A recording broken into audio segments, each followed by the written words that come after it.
Hey guys, it's Michael the Mechanical here, and I'm actually eating dinner. It's dinner time. I actually got a call from the bank yesterday, and so this video is going to be about the topic of protecting your money and, scam safety and fraud safety. Because I almost lost a lot of money. Thankfully, though, this bank was able to pick up on it. They called me and asked me about it. I have lost access to that funds for now. An investigation is going to happen during the week, but I'm going to point out some of the safety measures I already had in place prior. And it was really unfortunate that I lost as much as I did because I was intending to use potentially up to that amount that I moved over that morning to go to the shops and buy some stuff that we needed. Instead, I ended up having to go into another account, which I had a backup plan in case this would eventually happen. And I set this plan up 2017, 2018 I set up this plan, so within that time frame, now I've finally gotten fraud happening to my account. So what I want to say is, if you guys want to avoid getting, losing potentially lots of money, what I would do in your situation is have multiple accounts unlinked to cards. So the way this would work is you'd have a card linked to your one of your accounts. You'd have an account with no card linked to it whatsoever, and that account is the one you give your banking details to your employer, who then puts money into your account. You then have another account potentially linked to a card for your monthly expenses. This is how it works. With one card linked to an account, if you have, use your card a lot to go purchase stuff from the shops or whatever, you use that one card all the time. You never ever leave money in that account or leave a limited amount of money into that account. Only put what you need in there for an expense, like, say if you got to buy something like $500 worth of items, do it roughly around the time that what you're, if you go to shops and you're buying something that's in your trolley, put the money in your account around the time that hey, this is how much is going to be in my cart, and I got to wait in the line for this long to make the purchase. So then, when you do go to make that purchase, the money is safe until that point, or it's got its risks for like 5 to 15 minutes, and that's it. Now, it doesn't happen very often, and the likelihood of something happening to you within a small time frame is very unlikely. To me, it happened within a couple of hours of me transferring money over from one account to another. And then I lost, about 78% of what I moved. And it's 78% because it was $78 of 100 that I lost, that I haven't got access to anymore. So, essentially, having your money going into an account unlinked to a card means that there's no damn way in hell that someone can, debit that card or take money from that card, because there is no way for them to do that unless they have access to your app, your phone, and can make a pay sort of transaction. I don't know if they can use your card details to withdraw money. From what I hear, they can only use your card details to deposit money. Those specific details are only to be able to deposit money. They can't take money out without going into your bank, walking in with your details, your card membership number, and can verify that it's, you. And they have to sign for you as well. So, essentially, you're safe, very safe, when the account is not linked to a card. If your money goes into an account, they can't touch it. Meaning, after a day's work, if you say you have your money all going to one account and it's linked to your card, say at the end of the day, you got paid. Yes, finally got paid. You need to go to the petrol browser, but for some reason your card's getting rejected. And you're like, what the frickin' hell's going on? And then, people looking at you as if you're trying to steal fuel or something, and because, you don't have any money, you can't buy this. It's saying you don't have enough funds to make transactions. You check your card and you realize, someone in the last couple of hours has just taken all my money. If you had the phone app, or if you went to the bank and you had that happen, that'd be really, really shit, honestly.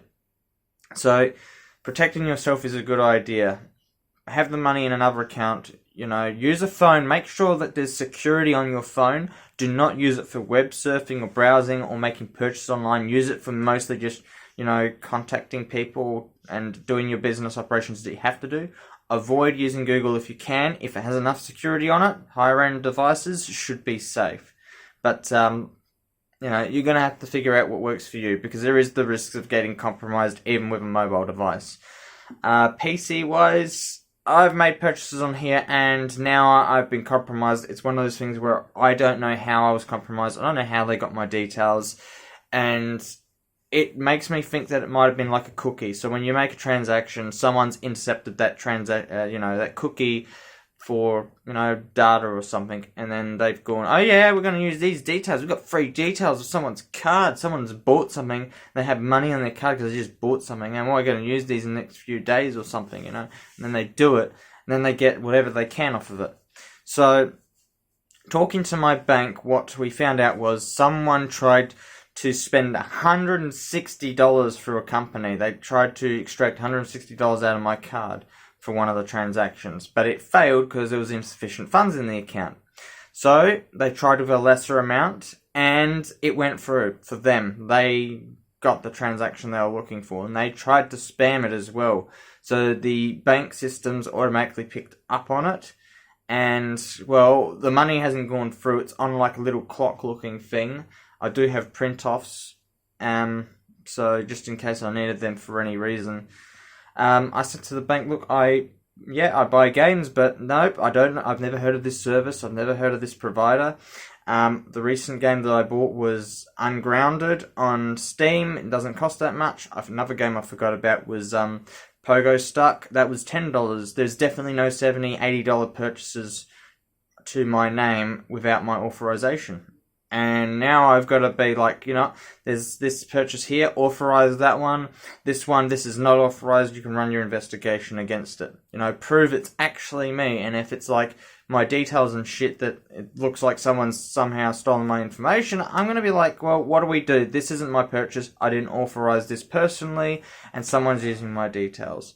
So it'll come down to whatever the bank does with their investigation. I'll also potentially, I was thinking about contacting the company in which it concerns, but the problem is if I do that, I feel like I could be walking into a scam on its own. I feel like leaving this to the bank for now. If they, resolve the situation, awesome. That's great to hear and great to know. But if they can't resolve it, if I lose that money and the bank fails me, then I'm going to reach out to this other company and I'm going to fight to have whoever freaking stole my money have their accounts shut down. I want to dismember this damn scammer fraudster, and I'm going to, if I have to take legal action against someone, I will. They have my details. They used them without my permission. I don't know who the hell these people are. And they can try to say, hey, he gave me these details. I didn't give you my details. I didn't authorize this stuff. And everyone knows that there's a lot of scams happening at the moment. So I'm very lucky that I didn't lose everything I had. Now, here's another thing. I have a monthly expenses account. And the way that works is I have very minimal contact on the internet with that account. So the only expenses that come out of that are, if you go online, there's only services that are set to like a subscription model. So I use it for the subscription models. I use it for my monthly bills, like month-to-month bills. I don't have many, emergency funds because of all the shit I've been doing with the car and buying parts. I'm still working on it. Still have videos I haven't put out. But unlike a lot of people, I don't have the emergency funds. So if I was in the trouble where all my accounts got drained, I'd only have sufficient funds to cover some bills and not all bills. And I'd be in the shit if that happened. I'd have to manually, reset up, payment schedules and shit and talk to companies about, realigning the information. I'm not as freaked out because I feel covered. My ass was covered. But the thing that freaked me out about this was that morning I moved $100 from one account to another because I was going to go to the shops and buy stuff. I ended up having to temporarily use my monthly expenses, so now it's exposed a little bit, and it's, a little bit worrisome. Because all my bills, month-to-month bill money is in that account. But it's only temporary, and it was in an emergency that I could do that. That's why I had 2 cards. Same bank, different accounts. That's, the emergency situation. I don't know, I'm too complex for how to talk about things, honestly. Repeating things too much. So in my situation, I'm sort of safe at the moment. They are not going to let that transaction go through until their investigation is run, as far as they've told me. If that transaction does go through and they say, well, you've lost your money, we can't get it back, then I'm going to be pissed. I'm going to be like, the bank let me down. They weren't meant to get that funds because I didn't authorize that transaction. You can tell them to close down the accounts making that transaction. It's not going to affect me in any way, shape, or form because I didn't make that purchase. And if, the company comes to me and says, hey, you owe us money, I'm going to be like, I'll take court action. I'll go legally up against you guys because it's not my transaction. I didn't authorize it. You want to fight a legal battle with me? That's fine, but just remember, I didn't authorize it, meaning that you cannot extract something out of me because I didn't authorize it. I did not allow this transaction, and I got a good enough credit rating that I should be safe. I should be in the clear. And if they do try to bring down my credit rating, well, I'm going to protect myself and I'm going to defend myself to the best of my abilities because it's bullshit. I've always made my repayments. I've only had one instance where I've never made a repayment. And for a service I don't even know, I'd be like, guys, go check on that account, see how legit it actually is. I've never left the country. I've never left this state, not once in my life. So if it's someone's doing something from another country, then that's definitely not me, one. Number two, if the account looks dodgy with emails that are dodgy, it's not one of my email addresses that I use regularly, then it's dodgy and it's fraud. And then another thing is, if the name is dodgy, if it's not any of my names that I put down, if it's like AWWWDWDWW, because I've seen a couple of accounts made against my emails, and it's possible that happened. Names, nah. I've already had incidents with Spotify, one account that I had issues with, and then there was Airbnb, and I had to have those manually closed. Airbnb was a pain in the asshole to close because, I know I'm swearing, I'm cursing, but it was hard to close because they don't have any way to contact them in any shape or form. You have to literally go through social media to get in touch with them to tell them, hey, I need an email. So it's like a support at airbnb.com.au or something that you can, once you get the email for it, you can refer your case to them. Email them from the email that's been locked out and an account's been made in your name, and just say, nope, I didn't make this account. Please close this account. This is not mine. They don't own this email. I do, and I didn't make this account. I didn't authorize it. So I've had a few of those sort of scams going on with that email.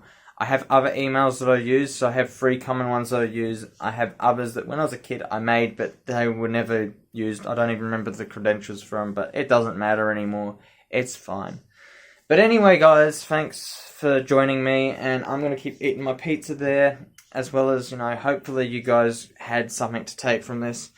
I'm going to see in the morning, potentially if this casting plan works out, if I can actually make, if my dies worked for sand casting, because this sand casting thing is going to be really interesting to try and do, because we're going to be making some parts, and if it works, that's going to be great. If it doesn't, that's going to suck.